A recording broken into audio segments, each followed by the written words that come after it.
এরাও শত্রু, মুখোশের আড়ালে। সত্যি যদি তোমরা সবাই আমার পাশে থাকো, তাহলে তো সত্যি আমার কোনো চিন্তা নেই।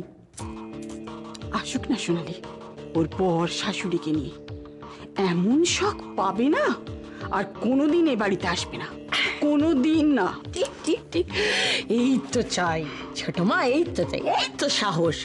নিন, এবার তৈরি হয়নি, আর আমিও দেখি ওদিকটা কি চলছে, আর নোক কান।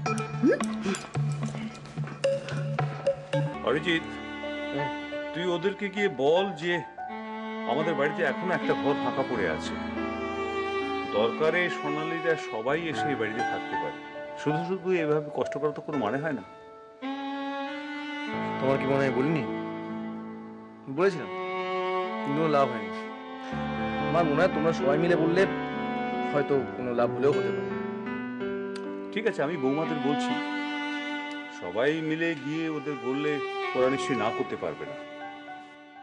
আসবে না বাবা, আপনি ভুল করছেন, আসবে না। কারণ আমি যতদূর ওই দিবাকরের ছেলেকে চিনি, ওই ফেলে দেওয়া হাড়ের টুকরো নেওয়ার মতন ছেলে কিন্তু ও নয়। তাই ঘর জামাই করা যতই চেষ্টা করুন, ও রাজি হবে না। বৌমা,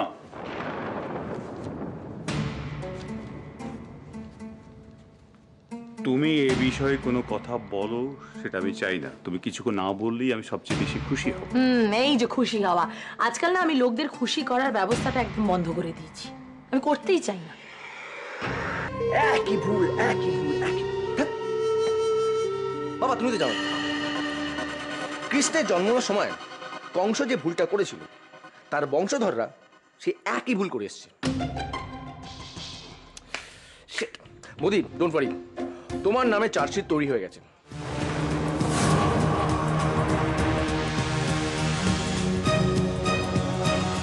এখন শুধু কোর্টের থাপ্পা লাগার অপেক্ষা। ব্যাস, তারপর তুমি ভেতরে।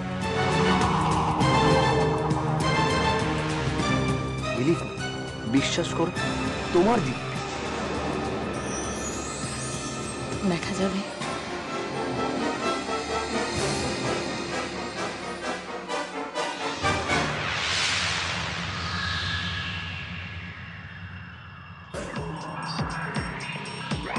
ছি ছি সোনালি, আমি ভাবতে পারছি না। আচ্ছা তুই তোর পরিণতি বুঝতে পারছিস না? একটা চাষার সঙ্গে তোকে গড় করতে হচ্ছে। আমি ভাবতে পারছি। বড়বৌদি, তুমি যা ভাবছো তা নয়। আসলে যতদিন ওর না চাকরি পাচ্ছে ততদিন এই কাজটা করছে। আর তাছাড়া চুরি ডাকাতি তো করছে না, নিজের মাথার ঘাম পায়ে ফেলে রোজগার করছে। তুমি একদম আমাদের মধ্যে ফটর ফটর করবে না, বুঝেছো?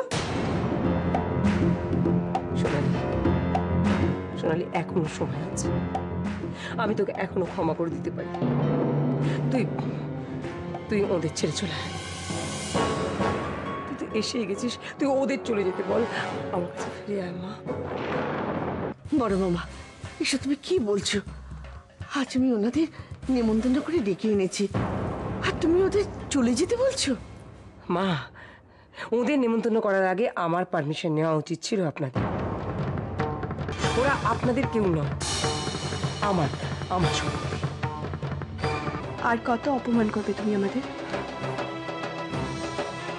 তুমি কাকে তোমার মেয়ে বলছো? তোমার মেয়ে তো সেদিনই মারা গেছে, যেদিন কিনা তুমি তোমার মেয়েকে টাকার বিনিময়ে বিক্রি করেছো।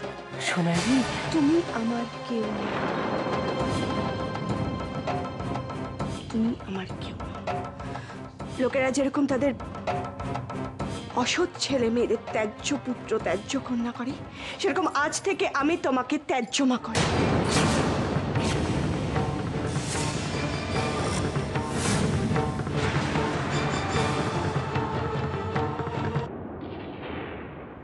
আমি আর কখনো এই বাড়িতে আসবো না।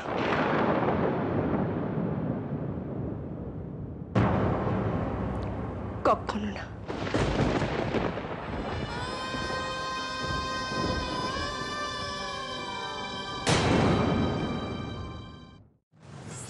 এরাও শত্রু, মুখোশের আড়ালে।